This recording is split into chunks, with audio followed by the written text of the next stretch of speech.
We cannot avoid this any longer. I need to do a timing belt change on this Mitsubishi Magna Ralliart 6G74 right now. You're watching MotoringBox, proudly supported by Century Batteries.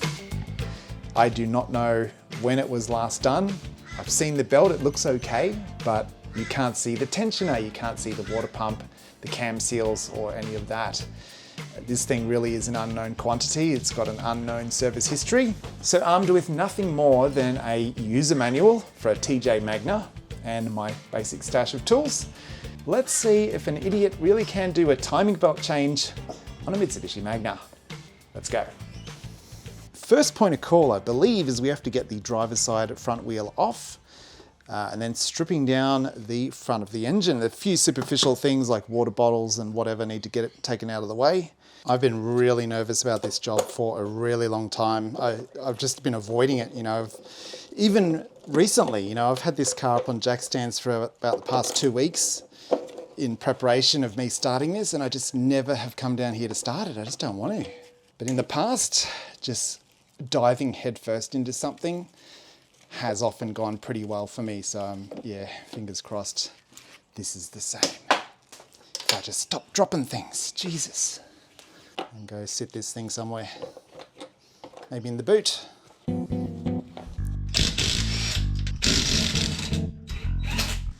Chrome socket life.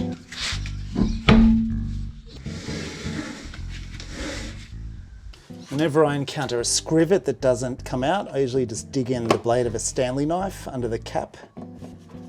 And then the blade of the knife kind of can sometimes, engage the thread and then cause it to come out like it is now. It's usually the easiest way, honestly.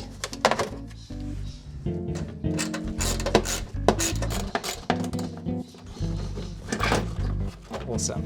No under tray or anything, so that's it. There's not much in the way of oil leaks. Like, there is a little bit of oil here, which we'll have to find out where that's coming from. But the rest of it so far actually looks pretty good. Also got our little front covers here, which we can probably make a start on as well. And apparently the alternator and the aircon compressor also need to be detached. And of course, the drive accessory belt powers those things. That obviously comes off too. Like, that all sits in front of where the timing belt is, to the best of my understanding.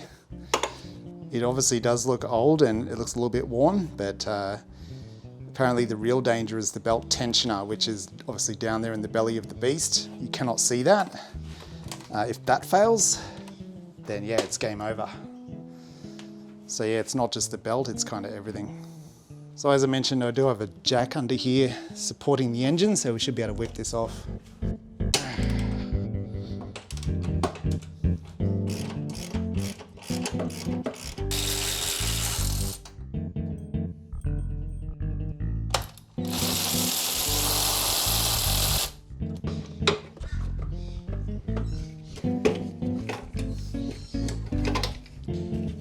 One engine mount actually looks really good. And the cool thing about all this filming it is I've got everything on video, so if I don't know where things go, I can just watch it back.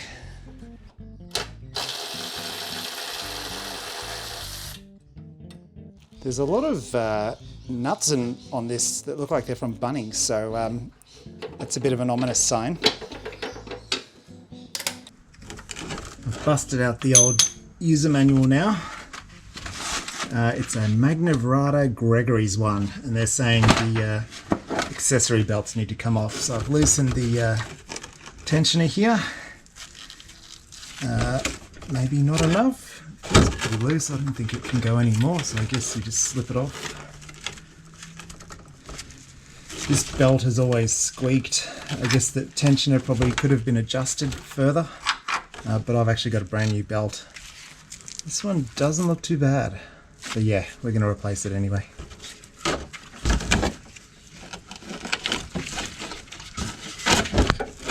Alright. So I believe with the tensioner here, there's 2 bolts here we need to loosen, so we'll try those first. Oh, this one's a bit tighter.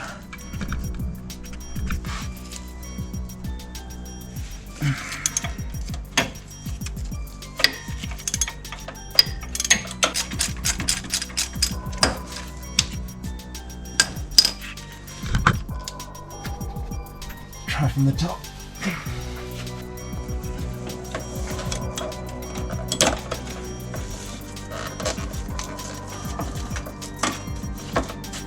Well, I've learnt a lot already. How to remove or tighten the power steering belt and also the aircon and the alternator belt. So far so good. It does appear we need to remove this entire tensioner according to the book, so we'll do that now.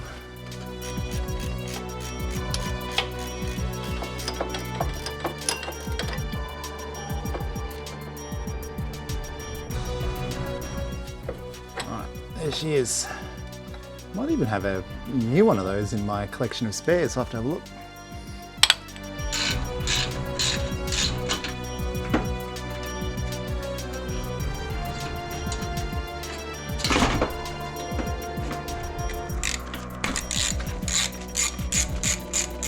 Again, trying to put every bolt that I can back into where it came from.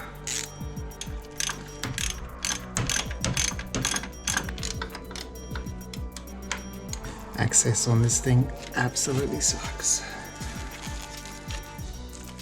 This engine bay is designed for Japanese hands, even though it's an Australian car.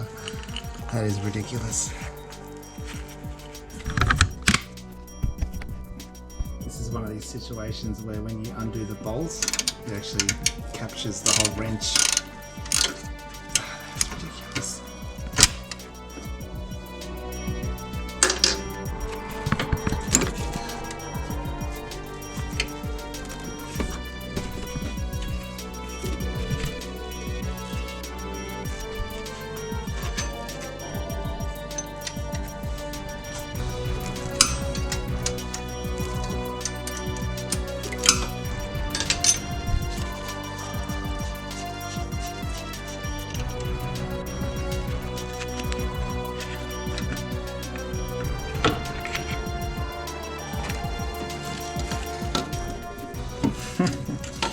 Is there a way to pull this out or not?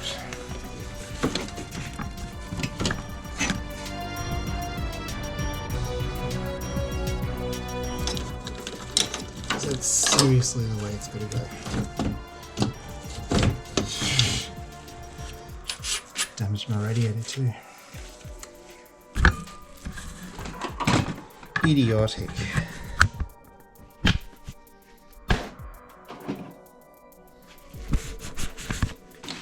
Completely idiotic.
Right guys, we've skipped ahead a little bit here. Last night I got the harmonic balancer off. I didn't film it.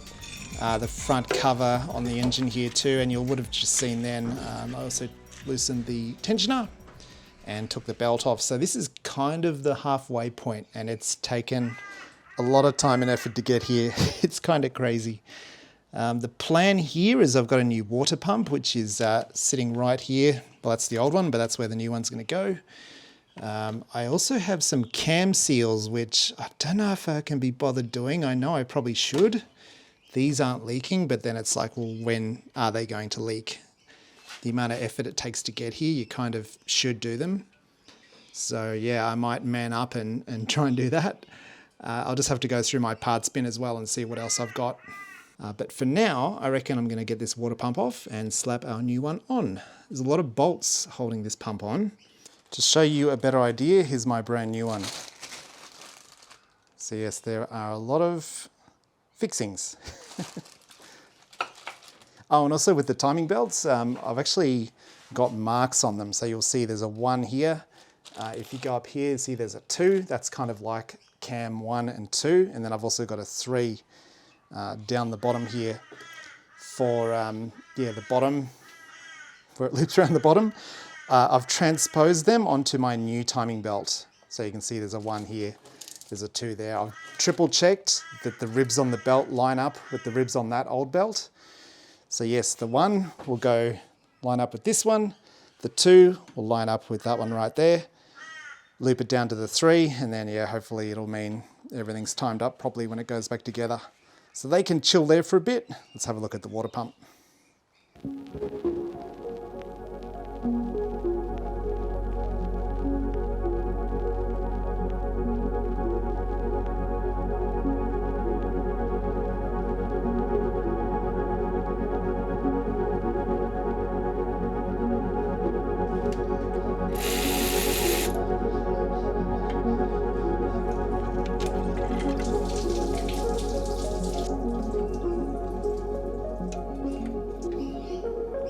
Gasket is looking pretty ordinary, so yes, definitely well worth doing it. Look at that.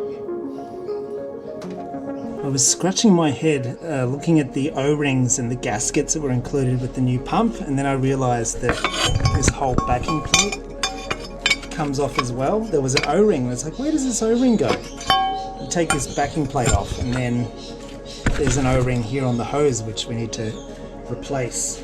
I don't really have any appropriate tools, so I'm just trying to lever it off with anything I've got. Well, I've got it. It looks pretty crusty, so good to replace it. I'll try and clean this up as much as I can, and also need to get those gaskets off there too. Clean that up, replace that gasket. I've got a new one right here. Got a new gasket for the water pump as well. New O-ring there too. This is actually a Gates kit for the water pump. There was a cheap water pump included with the Chinese timing belt kit that I got, but I had a recommendation that Gates is better, so I've got a separate Gates water pump which included all of the gaskets.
I got some bad news, guys. When this bolt went in, it cross-threaded, so I couldn't actually tighten it up properly. Everything else is perfect, but this one is not.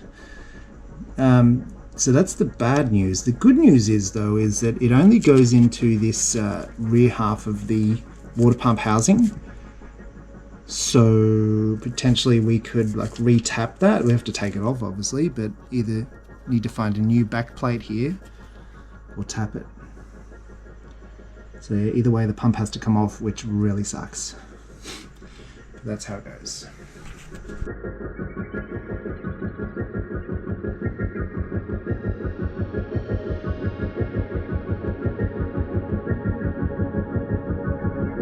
So here's our old water pump rear housing.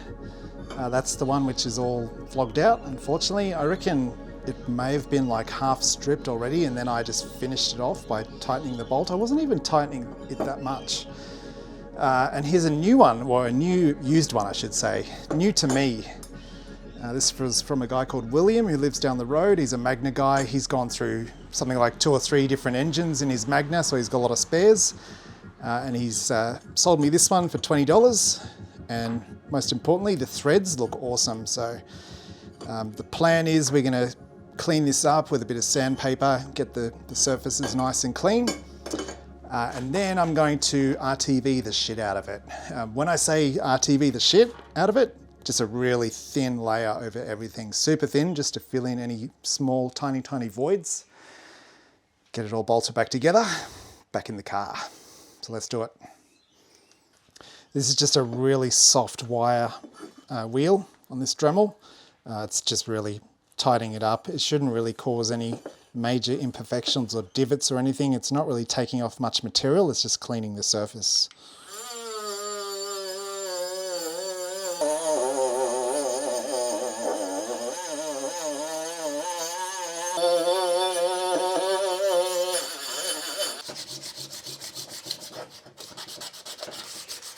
It's not pretty, but it is smooth, so I reckon with a bit of RTV, that'll be good. So the pump is brand new, obviously. I probably won't put RTV on this side, it'll just be the gasket straight up against it. But yeah, on this side, I'll definitely use some. We're just using some JB Weld high tempered silicone.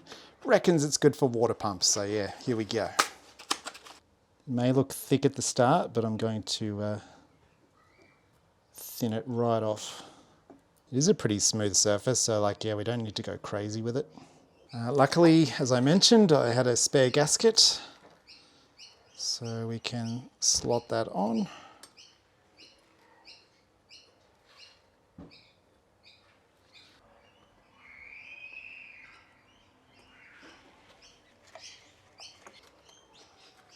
Just do them up loosely for now so that the gasket doesn't move too far.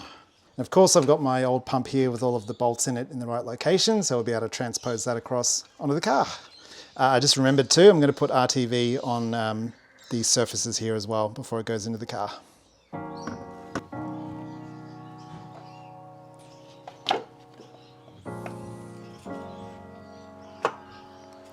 All right, better. At least when something drops, it just goes straight to the ground. It's not pretty with the RTV, but it should be sealed nicely. If I don't strip any more of the bolts and the holes.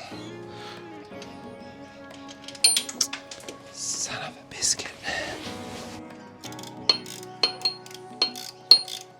I did use the Ryobi ratcheting thing on this before. The first time I was going very slowly. I don't think that's the reason why the threads on that one particular bolt stripped out. But yeah, I'm just going to use manual tools for this whole thing this time.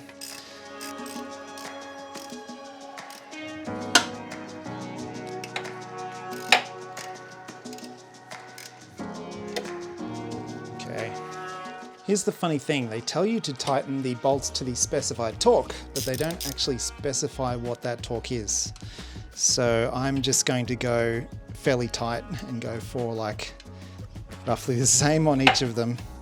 And I actually have a radiator pressure tester. So what I'll do is I'll be able to pressurize the system. I believe these have a 13-pound radiator cap.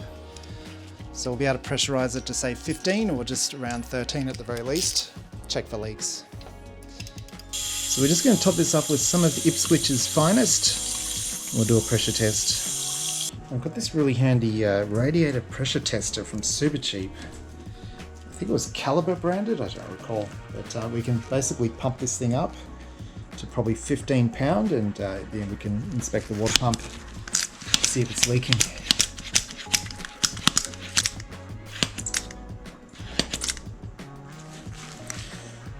See that?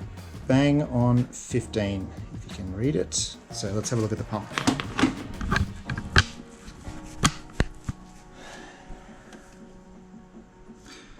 It's all nice and dry down here. So if any water comes out of anywhere, it should be extremely visible.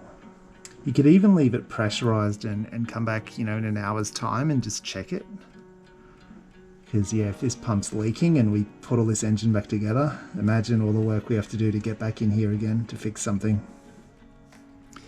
It's kind of crazy. Cannot see anything yet from the top. Let's have a look at the bottom. you're not really going to be able to see, but yeah, to my own eyes, I can't really see anything troublesome. So I think the water pump is sorted. And crucially, have a look at this. Still around 15, so it hasn't dropped. That is a pretty good sign. Guys, I got something to fess up to. I'm all about honesty on this channel. I'm not trying to make myself sound better or more skilled than what I actually am. But getting this sprocket off, I actually damaged it. You see, the instructions in the user manual are to use a screwdriver or some kind of bar to wedge through the holes here in the sprocket and just to hold it still, you know, while you're trying to undo the bolt counterclockwise.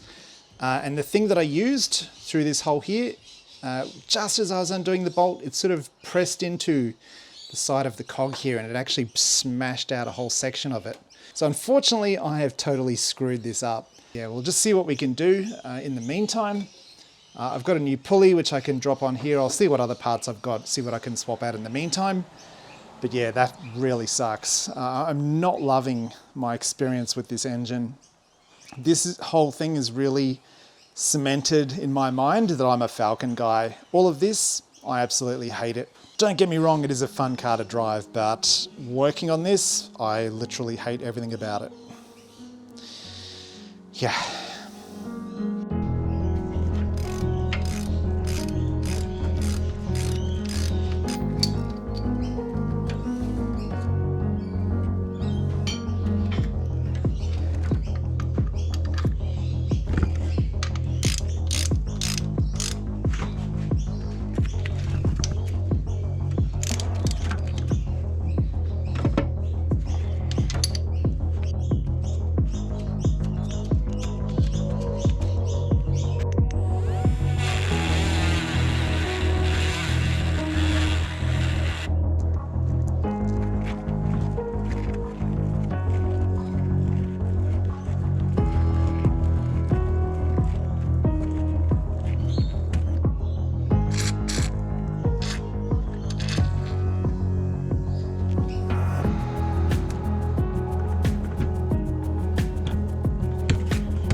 Alright guys, sit rep.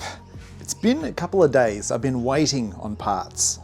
So I've actually got a new pulley here from William. Well, obviously it's used. You can't buy this stuff new anymore. It's blue, that doesn't matter. Everything else about it is the same as the old one. So we're going to be slapping that back on there. I've confirmed it is identical. The timing mark, everything about it is identical to the existing one. So you can see the timing mark here lines up with the little V here in the cover or whatever that is. So the thing is, right, I damaged my old one trying to use a pry bar like this one to hold it while I was doing up the bolt with the socket. That's what damaged the old cog. So what I'm doing is I'm actually waiting on a pulley holder tool, I think they call it. It's about $50. It'll literally help you hold the pulley while you're then using, you know, a socket and a wrench to do up the bolt. I definitely need one of those if I want to replace the seal on this one, because I literally can't get, you know, a pry bar or anything in here. I've been unable to get this one off. And it's really a tale of dealing with a job where you don't have the right tools for the job. That's where the whole problems come about here. So hopefully by getting that pulley holder tool, be able to get this one off, get this one back on properly, tightened up, do the same with that one, without damaging either of them. So yeah, we are struggling a bit with not having the right tool. Hopefully that tool helps me move on from this, because I've been stuck at this point for about a week now. I also have a new pulley here for this tensioner. This is the tensioner for the alternator aircon belt.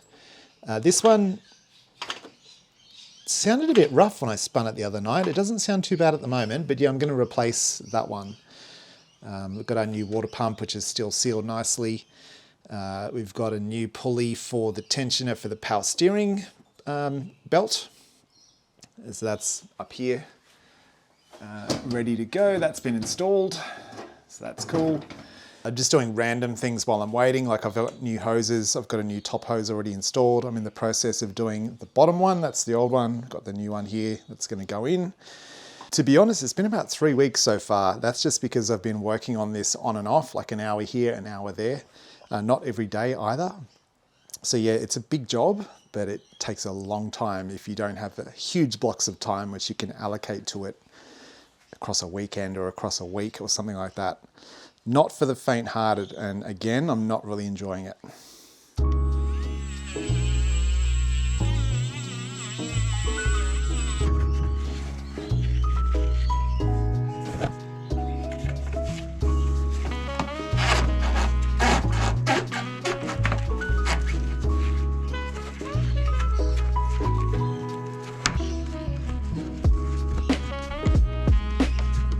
Alrighty, look what we got. We've got a fancy pulley holder. Should help us get this one off, and also crucially get that one torqued back up, along with that one eventually as well. Let's see how she goes.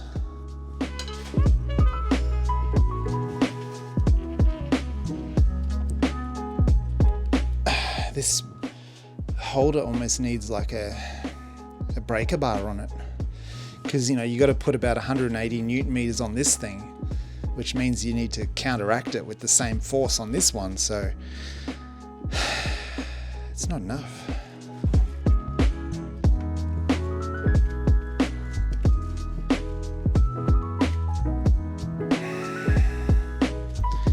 Ridiculous. All right, here's what I've done. Here's the tool. I've found a socket that fits, bashed it on there, and then we've got a bar on the end of that. So we'll see how that goes.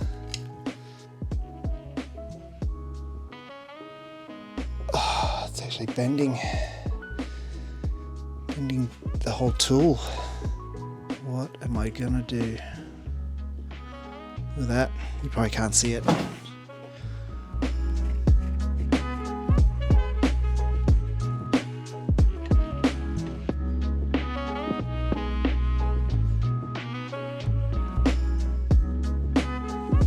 it pretty tight. Does have thread locker as well.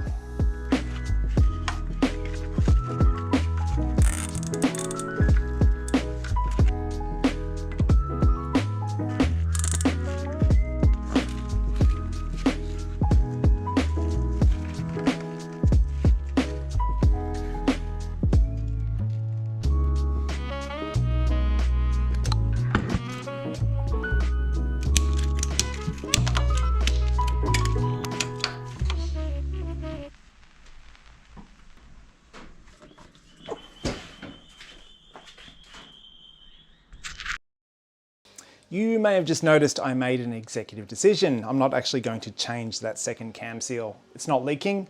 My pulley tool, the holder tool, is not up for the amount of torque that I need to get that sprocket off. And after doing some further research, I've actually found that using a holder tool like that can actually break pulleys, or the sprockets, or whatever you call them. They're quite weak. The amount of force that I need to actually loosen that is way beyond what I can actually achieve with the tools that I have. I've actually read, in fact, that the more preferable way is to actually take the intake off, take the rocker covers off as well. And there's actually a notch on the cam that you can get a shifter or something on to hold it in place. And then you use your wrench to loosen the bolt on the sprocket. I'm not up for that today on this job. I'm over it. I want to get it done. So in the end, the seal looks good. It's never leaked. There's not really any oil down the front of this engine. So it looks really good. I'm going to leave that seal in place. The crank seal is also in place as well. I'm not going to touch it. In a way, one thing that I've learned with old cars is that if it isn't broke, don't fix it. And there's going to be some criticism for what I'm doing here, but in reality, I don't have the tools to do it properly. And I'm not up for the extended version of taking everything off and going about it that way. So I'm actually pretty happy. The belt is looking really good. Everything's timed up perfectly. We're just going to proceed from here. So to progress with that and to keep going here, I've got 2 new items which have turned up today. The first one is a little tool which we need to actually tighten that timing belt tensioner pulley. It's got 2 little prongs on here, which you basically, this is the old pulley. You slot it in like this, you put a 1/4 inch socket on here, and then you need to tighten this thing or turn it to, I think it's 4 or 5 Newton meters. I'm going to check that to basically get the tension on the belt set correctly. And then you release the tensioner, which is kind of pressing on the arm, which contains this thing. So by doing both of those things, you get the belt tension set correctly. So without this tool, you can't really know how tightly you need to, or how strongly this needs to press against the belt before you lock it off by tightening the nut. That'll make sense soon when you see me do it. So that tool is perfect. We need that. And also I've got a pulley here for the alternator aircon belt, which replaces this guy here. This one is not tightened at the moment, but yeah, it was sounding a bit rough. So we do have a brand new one. Very nice looking pulley, that one. So we'll throw that on, and then yes, we're going to tighten this belt up.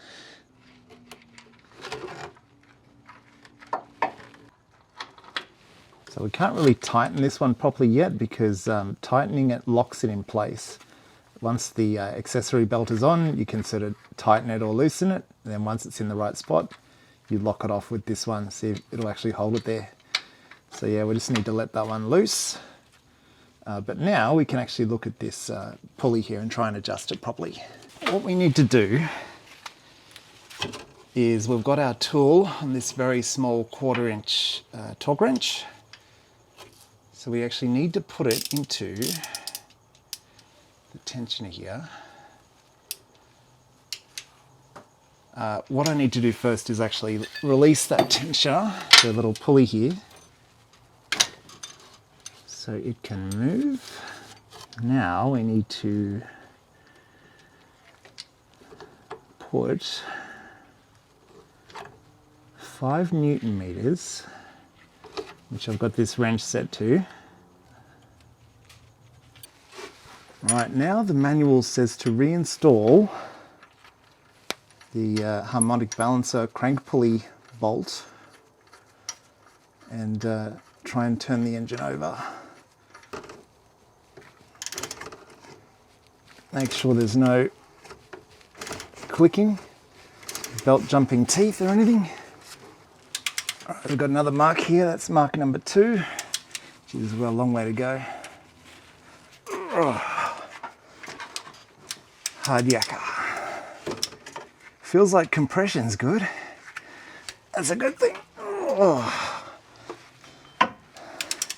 Heck of a lot easier if you took the spark plugs out, I guess. Oh, here comes the mark. Now that mark doesn't line up anymore.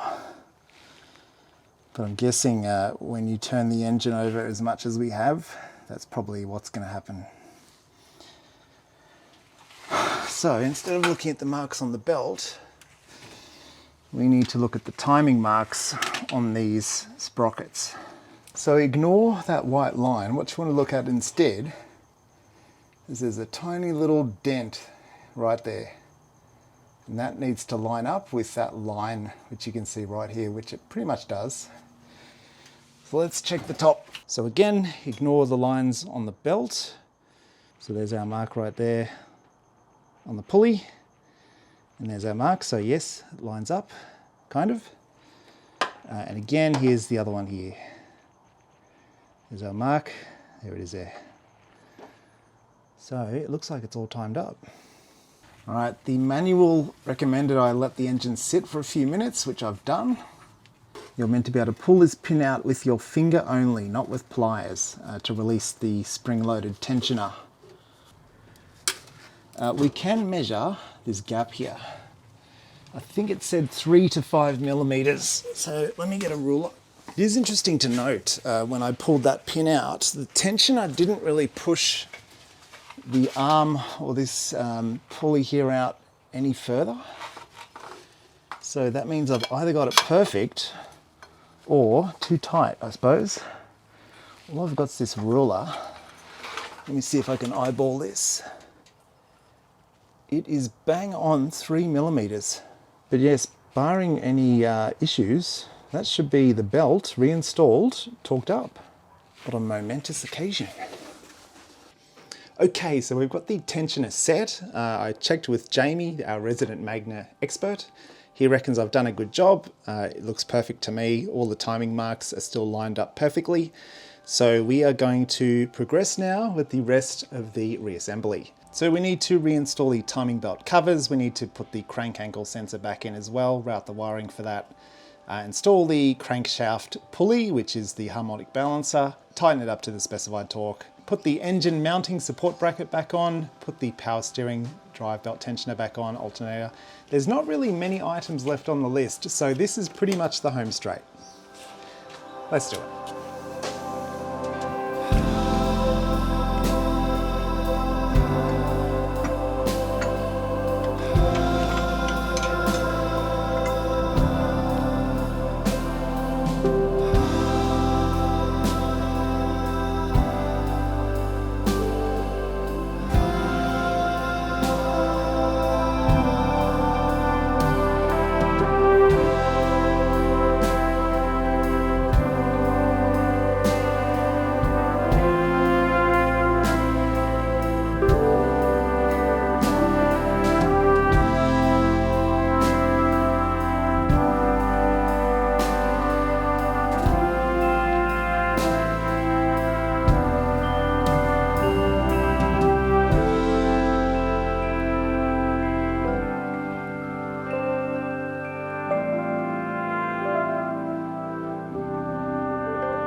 Guys, it all comes down to this. We've got the engine pretty much all put back together. Apart from the splash guard underneath, everything else is in. So we're gonna fire this thing up. I do know that the engine is perfectly timed, so I think we've done a good job, but this is where we find out.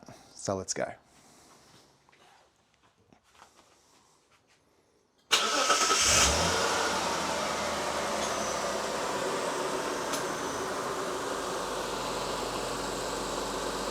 So far, so good.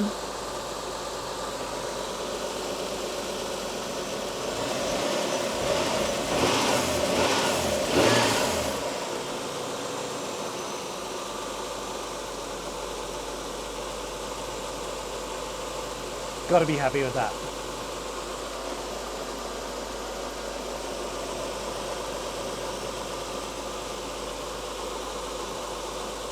So to answer the question I posed at the start of the video, can an idiot change the timing belt on a Mitsubishi Magna?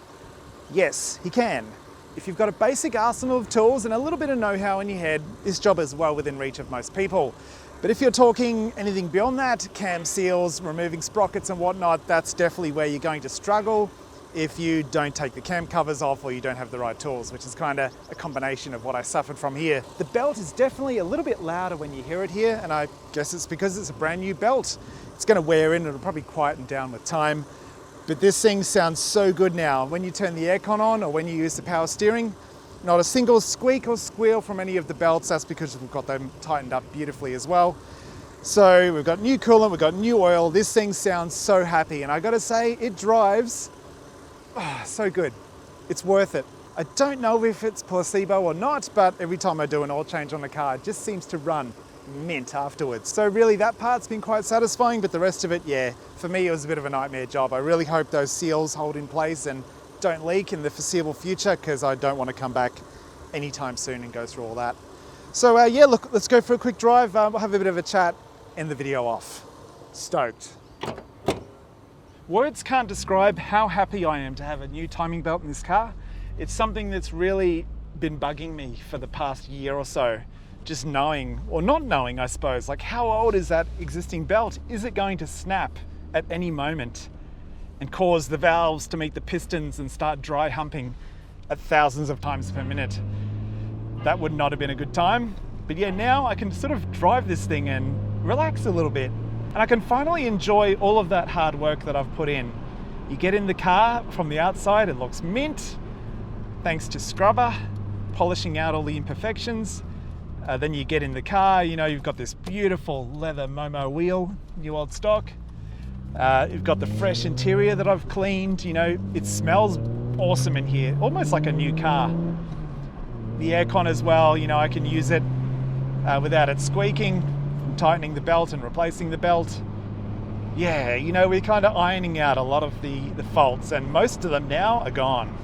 The only thing that's left that's noticeable to me is the suspension. It actually feels really good and drives really well too, but it's a bit creaky, especially on cold winter's mornings, and we are coming into summer, so that'll be okay for a while. But yeah, I don't know if it's like the spring saddle bushings, like the rubber bushings or whatever you call them. Something in there is just not having a good time. It doesn't sound that great. But yeah, car handles well, drives well, looks good, smells good. Comfy, cool. Yeah, it's great. Loving it. So yes, this job has been a bit of a slog. About a month all up, just because, you know, limited time and working on the car when I could. The issue of breaking parts, you know, the water pump rehousing and also that sprocket, the cam sprocket. It was very stressful, and even when I started this car up right at the end, it sounded very tappety, you know, it was very loud. But Jamie, the Magna guy, reckons it's because when you turn the engine over by hand, you know, it takes a while for the oil to recirculate again through the lifters or whatever they are and sort of fill them up again. So yeah, you got to go for a bit of a drive and then everything kind of sounds normal again, which is a big relief. So yeah, with the windows up, pretty quiet in here. I've got a bit of a rattle here from the mirror, but look, that's the only complaint I've got from this. Hopefully, as I mentioned, you know, this car will stay trouble-free. The oil which I found down the back of the engine was actually from a previously leaking rocker cover. I remember in the ad when I bought this thing, the guy said the gaskets on those covers had just been replaced, so it was obviously leaking back then. It's not anymore. Yeah, there's not a single bit of oil coming out of this engine or gearbox anywhere. I think that's the only car in my fleet that I can say that about. Maybe the Territory as well, but not the other two. Magna's cop a bit of flack, but yeah, I am proud to drive this thing and having it look as good as it does. It's not going to win any traffic light drag races and any of that. You know, it could probably hold its own against a 6-cylinder Falcon or Commodore, but look, there's nothing that quick about them. They just look good, I think. In my opinion, they sound good. So yeah, to have given this thing a new lease of life, yeah, I'm pretty proud of it. So that's it, guys. I'm not going to rant on anymore. I'm famous for talking shit. If you enjoyed the video, drop me a comment, give me a like. This thing, as I mentioned, was a month in the making. It doesn't always get the views that I hope it would, but if you liked it, like it, subscribe, comment, it all helps. Spread the word of the channel. Really appreciate it, guys. Thank you very much for your support. Have a good one, and I'll see you soon for AU Falcon Turbo content.